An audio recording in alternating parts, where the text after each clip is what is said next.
जागर संविधानाचा भाग 5. बापो, समता, स्वातंत्र्य, समता, बंधुता आणि न्याय.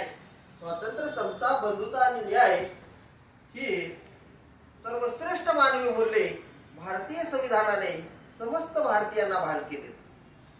पण ही मूल्यच न राहता याच भारत भूमीत या कुशीमध्ये जन्मलेले थोर भारत पुत्र आणि विशेष करून आपल्या मराठा मातीमध्ये या महाराष्ट्रामध्ये जन्मलेले 4 महापुरुष आहेत.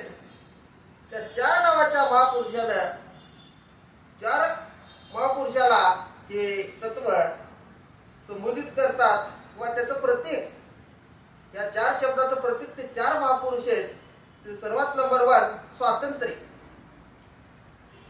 मध्ययुगीन भारतात बहुजनांच्या लोककल्याणकारी स्वराज्याची निर्मिती करून स्वराज्यातील सर्वच जाती, धर्म, पंथ, 18 पगड जाती, 12 अलुतेदार, मुस्लिम बांधव आणि मराठा बांधव या सर्वांची एकत्रित मोठ बांधून त्याला मावळा हे नामाभिधान देऊन स्वातंत्र्याची पहाट दाखवणारा मध्ययुगीन भारतात उगवलेला स्वातंत्र्य सूर्य म्हणजे छत्रपती शिवाजी महाराज. अर्थात स्वातंत्र्य म्हणजे छत्रपती शिवाजी महाराज. नंबर 2 चा मुद्दा आहे समता.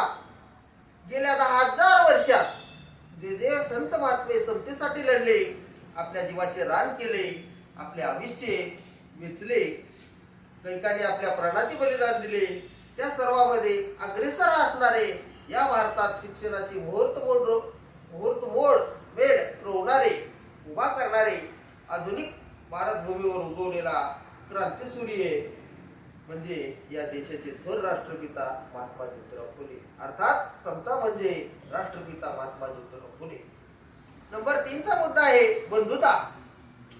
छत्रपती शिवरायांच्या नंतर साधारण 200 वर्षानंतर शिवरायांच्या लोककल्याणकारी स्वराज्याची अंमलबजावणी आपल्या कोल्हापूर संस्थानात करणारे आणि सामाजिक समतेसाठी मराठ्यासहित सर्वच मागासवर्गीयांसाठी 50% आरक्षण लागू करून बाबासाहेबाला शिक्षणासाठी, त्याच्या मूकनायक पाक्षिकासाठी, त्याचबरोबर ज्यावेळेस बाबासाहेब बॅरिस्टर होऊन भारतात आले त्यावेळेस संपूर्ण कोल्हापूर नगरीत हत्तीवरून साखर वाटणारे बंधुत्वाचे महासागर अर्थातच राजर्षी छत्रपती शाहू महाराज म्हणजेच बंधुता.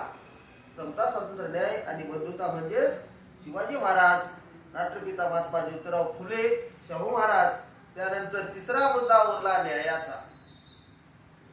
बुद्ध, चार्वाक, चक्रधर स्वामी, तुकोबा, ज्ञानेश्वर माऊली जे या भारत भूमीच्या कुशीमध्ये संत महात्मे जन्माला येऊन गेले, त्यांनी जे तत्वज्ञान समतेचं मांडलं आणि त्याचबरोबर छत्रपती शिवरायांनी निर्माण केलेल्या जगतवंदनीय स्वराज्याची प्रेरणा घेऊन आणि सर्वच संत महात्म्याच्या विचाराचा अमृतधारा या संविधानात अंतर्भूत करून समस्त भारतीयांना शेवटाचा माणूस केंद्रबिंदू मानून समस्त भारतीयांना न्याय मिळवून देणारे या संविधानाचे म्हणण्यापेक्षा या संपूर्ण तत्वज्ञानाचे कळस ठरलेले, ज्याप्रमाणे नामदेव रचीला पाया तुका झालेस कळस, त्याप्रमाणे बुद्ध रचीला पाया बाबासाहेब झालासा कळस.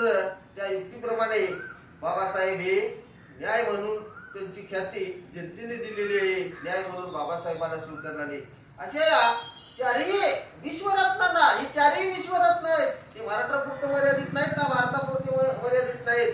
शिवराय, फुले, शाहू आणि बाबासाहेब हे विश्वरत्न आहेत.